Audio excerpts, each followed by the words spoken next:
नमस्कार बच्चों, मैं doctor Jitendra Kumar Marothia, associate professor इतिहास विभाग सम्राट पृथ्वीराज चौहान राजकीय महाविद्यालय अजमेर, तृतीय वर्ष कला और तृतीय वर्ष पास कोर्स।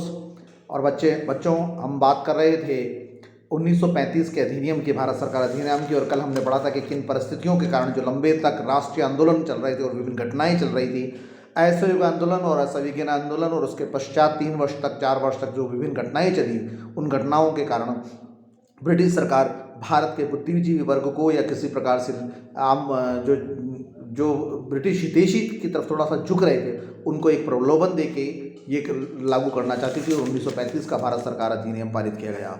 और भारत सरकार अधिनियम 1935 की जो पहली एक गुंजाइश थी कि एक अखिल भारतीय संघ डिक्लेयर घोषित किया गया। प्रस्तावित संघ से सभी ब्रिटिश प्रांतीय और मुख्य आयुक्त के प्रांत तथा सभी भारतीय प्रांत सम्मिलित होने चाहिए, किंतु देशी रियासतों का संघ जो है इनमें शामिल होना वैकल्पिक था। उनको फ्री छोड़ दिया था कि अगर आप शामिल होना चाहें तो ठीक है। ऐसा एक अखिल भारतीय प्रांतीय संघ बनाया गया। और रियासतों की कुल जनसंख्या में से आधी जनसंख्या वाली रियासतें संघ में सम्मिलित नहीं हो सकती थी। जिन प्रांतों पे सभी रियासतें थी उनके संघ में सम्मिलित होना था। तो यानी जो सम्मिलित होना चाहती थी, बड़ी रियासतें सम्मिलित होना चाहती थी, उसमें भी कुछ शर्तें लगा दी गई। चूंकि बड़ी रियासतों का ध्यान रहे, बड़ी रियासतों का अपना एक वर्चस्व था, इसलिए उस वर्चस्व को ब्रिटिश प्रांत के ऊपर हावी नहीं होना, ब्रिटिश प्रांत के ऊपर वह हावी नहीं हो जाए, इसलिए ये 1935 का अखिल भारतीय संघ रियासतों के बगैर शामिल किया गया। एक संघीय व्यवस्था लागू की गई। गवर्नर जनरल के केंद्र में समस्त संविधान का केंद्र बिंदु रहेगा और संघीय व्यवस्था रहेगी, जिसमें कार्यपालिका, व्यवस्थापिका और राज्य में कार्यपालिका व्यवस्था, प्रांतीय स्वायत्तता रही, जिसमें कार्यपालिका व्यवस्था रही।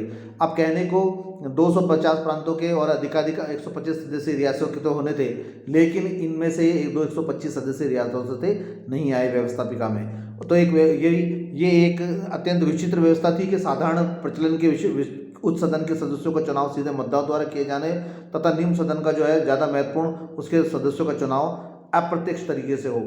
तो ये बड़ी विरोधाभास थी, जबकि उच्च सदन का हम अप्रत्यक्ष रूप से करते हैं और निम्न सदन का सीधा सीधा करते हैं। तो व्यवस्थापिकाओं के इस प्रकार का कहेगा संघीय बजट का 80% भाग ऐसा था जिस पर विधान सभा का प्रयोग जो है मताधिकार प्रयोग नहीं कर सकते थे। विधानसभा अपने मताधिकार का प्रयोग नहीं कर सकते थे। कार्यपालिका की जहाँ तक बात है, गवर्नर प्रांत में ताज का मनोनीत प्रतिनिधि होता था तथा जो महामहिम ताज की ओर से समस्त कार्यों का संचालन में नियंत्रण करता था। गवर्नर को अल्पसंख्यकों, लोक सेवकों के अधिकार, कानून एवं व्यवस्था, ब्रिटेन के व्यापारिक हित, देशी रियासतों इत्यादि के संबंध में विशेष अधिकार प्राप्त थे।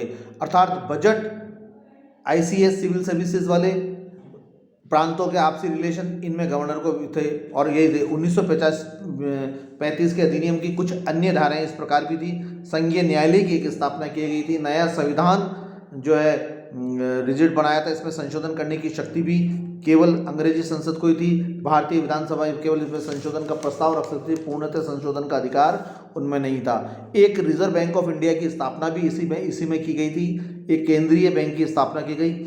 बर्मा तथा अदन को भारत के शासन से पृथक कर दिया गया था इसमें। और उड़ीसा और सिंध 2 नए प्रांत बनाए गए तथा उत्तर पश्चिमी सीमांत प्रांत को गवर्नर के अधीन रख दिया गया था। तो हम एक प्रकार से ये देखते हैं कि ये जो 5 बिंदु में हमने बताए, वो तो एक बात थी, प्रांतों की स्वायत्तता चालू की गई थी।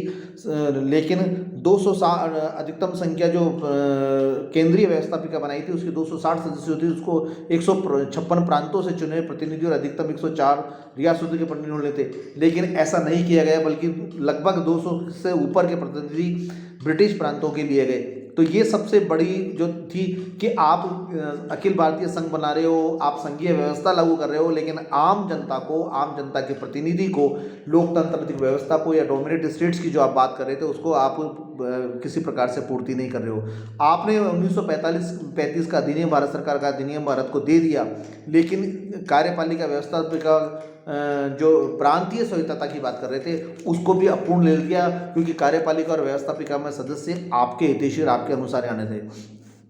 अब अगर हम आगे चलें तो गवर्नर जनरल को प्रदान किए गए विशेष संरक्षण, चाहे बजट हो, चाहे प्रांतीय स्वायत्तता के सदस्य हो, चाहे सदस्यों का चुनाव हो, चाहे विषय का हो, चाहे लोक सेवकों के चयन की बात हुई हो, सभी प्रकार से उसको एक विशेष संरक्षण और विशेष उत्तरदायित्व अधिनियम के वास्तविक क्रियान्वयन में अगर संरक्षण मिला तो आपको ये निश्चित भी होना चाहिए था गवर्नर जनरल को कि किसी न किसी प्रकार से विशिष्ट उत्तरदायी देना चाहिए था। प्रांतों में भी गवर्नर की असीमित अधिकार दे दिए गए। पृथक सांप्रदायिक निर्वाचन क्षेत्र की व्यवस्था ने कालांतर में सांप्रदायिकत्व को उभारा और इसकी दुख परिणति ये हुई कि 1947 में पाकिस्तान एक निकल कर आया।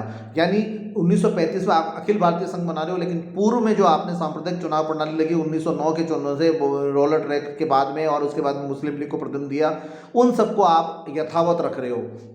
इस अधिनियम के एक अन्य रिजिड संविधान प्रस्तुत किया गया जिसमें अतिरिक्त विकास की कोई संभावना नहीं थी। संविधान संशोधन की शक्ति ब्रिटिश संसद में नहीं थी।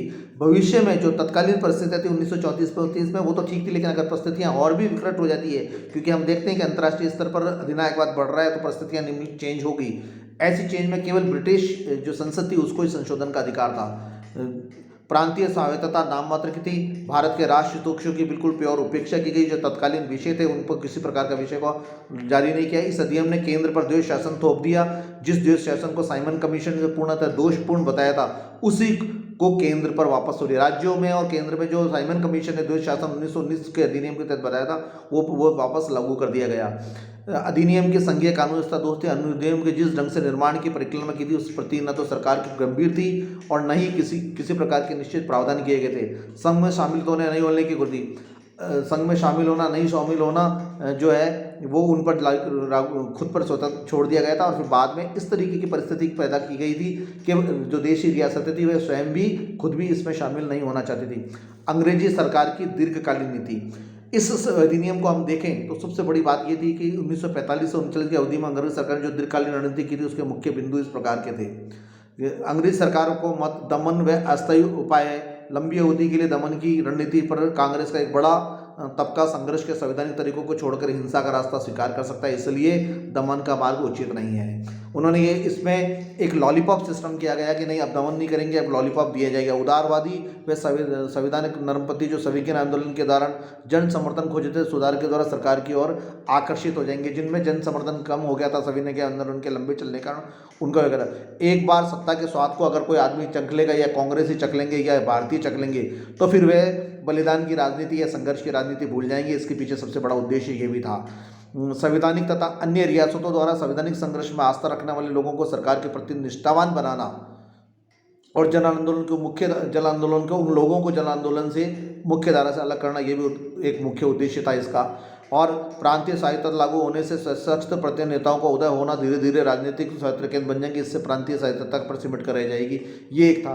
तो हम देखते हैं कि धीरे धीरे 1935 का अधिनियम कहने को तो बहुत आकर्षक था, लेकिन प्रायोगिक रूप में व्यवहारिक धरातल पर बिल्कुल शून्य था। उनकी स्थितियाँ कोई और थी, क्योंकि ब्रिटेन इस समय अंतर्राष्ट्रीय स्तर पर तुष्टीकरण की नीति अपना रही थी। उसी तुष्टीकरण की नीति को उसने भारत के फूट डालो राजकार्यों की नीतियों को शामिल किया और एक लॉलीपॉप अधिनियम जिसको भारत सरकार अधिनियम किया गया 1935 का लागू किया गया।